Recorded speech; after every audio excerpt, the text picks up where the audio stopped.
Միջազգային փորձի ուսումնասիրության արդյունքում եւ այն թվային գործիքների արկայության պայմանավորված, որն այսօր գոյություն ունի, նախաձեռնել ենք մի օրենսդրական փոփոխությունների փաթեթ, որով առաջարկում ենք էլեկտրոնային եղանակով գործարքների կնքում, եթե խոսքը վերաբերում է խառը պայմանագրերին, այսինքն կա հիփոթեքի եւ անշարժ գույքի ձեռքբերման կամ օրինակ գնման իրավունքի ձեռքբերման պայմանագիր, ընդ որում երբ կողմերից մեկը հանդիսանում է բանկը կամ վարկային կազմակերպությունը։ Այս նախագծով հնարավորություն ենք ընձեռում դրանք կնքելու առանց նոտարական կարգով վավերացման։ Ընթացակարգը, որը ներկայացված է նախագծում, հետևյալն է, քաղաքացին, այսինքն գույքը ձեռք բերողը, կազմակերպությունը, վարկային կազմակերպությունը կամ բանկը, որը ֆինանսավորում է գործարքը, եւ կառուցապատողը կամ այն անձը, որը օտարում է անշարժ գույքը, կնքում են էլեկտրոնային հարթակում խառը պայմանագիր,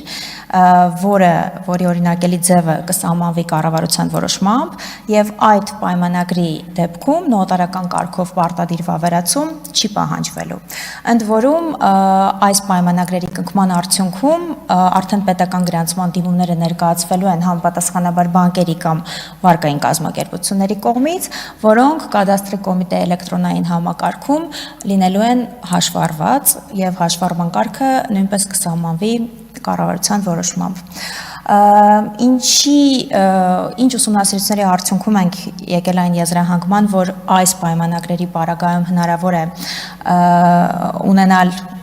ոչ նոտարական կարգով վավերացված պայմանագրեր, հաշվի առնելով բանկերի եւ վարկային կազմակերպությունների ներգրավվածությունը այս գործարքներում եւ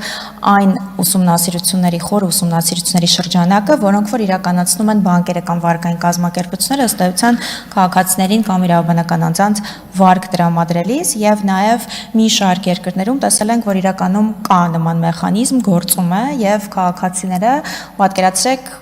չլինելով Հայաստանի Հանրապետությունում, լինելով աշխարհի ցանկացած վայրում, հնարավորություն ունենալու այս նախագիծը կյանքի կոչելու արդյունքում հնարավորություն են ունենալու կնքելու գործարքները ցանկացած վայրից եւ ստանալու արդեն իրենց գրանցման վկայականները, կլինի դա գնման իրավունքի վերաբերյալ վկայական, թե սեփականության իրավունքի վերաբերյալ։ Խնդրում եմ